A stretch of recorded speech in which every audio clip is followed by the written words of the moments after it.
When a custody hearing is approaching, the emotions run high, and the decisions made can affect your child's future for years. So what matters the most? Preparation.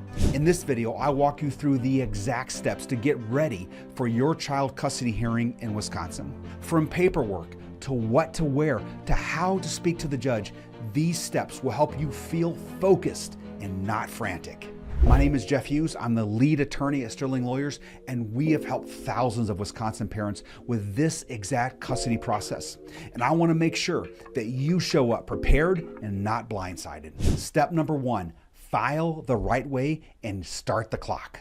To begin, make sure that the court has all of the required filings. Now, this usually starts with a custody petition that is part of a divorce, paternity, or separation filing. You must also serve the other party and show proof that you did.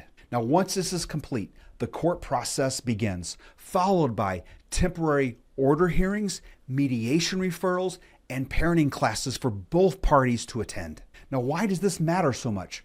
Well, if you miss any step here, your entire case could be stalled, or worse, be decided without your input. Step number two, understand what the court is actually deciding on. Most parents confuse legal custody with physical placement, and here is the difference. Legal custody is about making major decisions for your children. That could be school, healthcare, religion, getting a driver's license. Those are all major decisions. That rolls up under custody. So think of custody as decision making.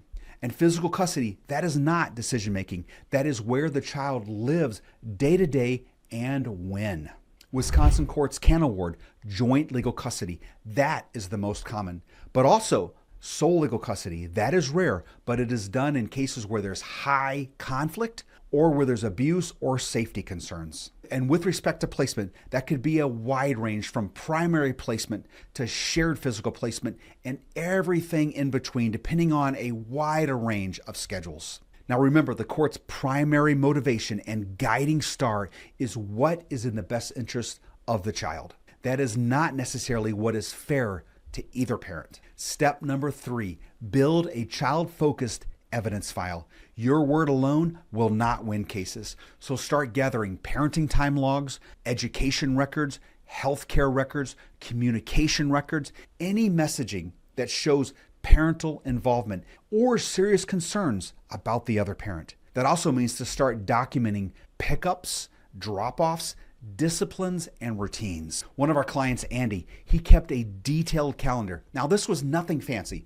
just who he was with, where he went, and how it went. Now, that simple consistency became a key evidence piece when the other parent tried to claim that he was unreliable. Organized records are great at showing patterns, and judges enter orders based on the patterns that they observe. Step number four, prepare for mediation and negotiation, not just for court. Most Wisconsin counties require mediation before a full custody trial unless there's a history of domestic abuse or a significant inability to cooperate. So don't just walk in unprepared.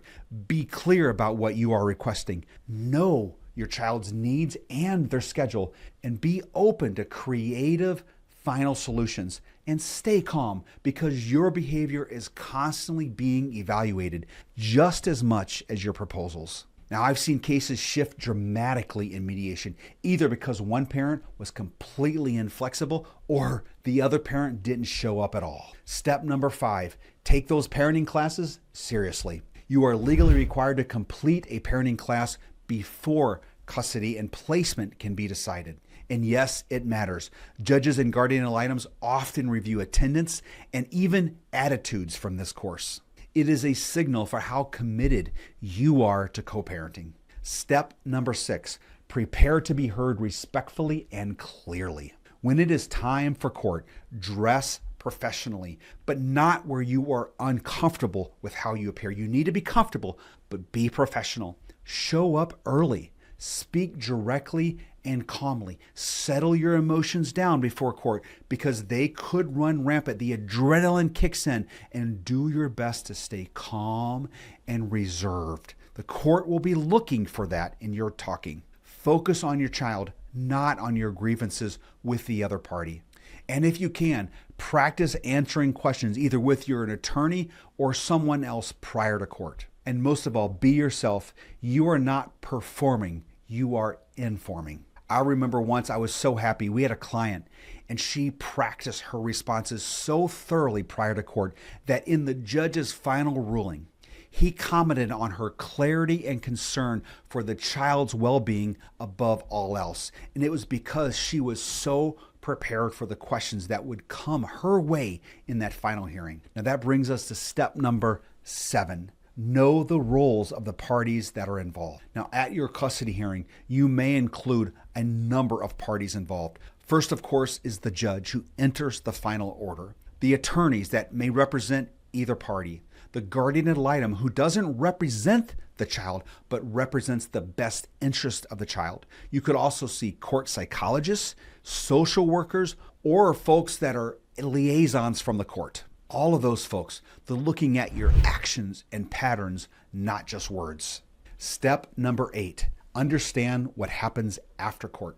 Custody and placement rulings affect everything involving your child. First, it's the schedule, where the child lives and when they live there. Now, next, it is also child support, and that is based on placement and income of both parties. So the overnights and time with both parents as well as the income. Custody, that is key decision authority over major decisions in your child's life. Also, relocation rights. You will not be able to move beyond a certain distance without following a court process first to do that in the future. Now that you've got the steps to prepare for your hearing, it's important to understand the types of custody that Wisconsin courts can order. Many parents walk into court assuming that joint custody means equal time, and that mistake can cost them dearly. In our next video, I'll break down legal custody and physical placement, joint versus sole, and what the court actually looks for. Click below to learn what every Wisconsin parent must know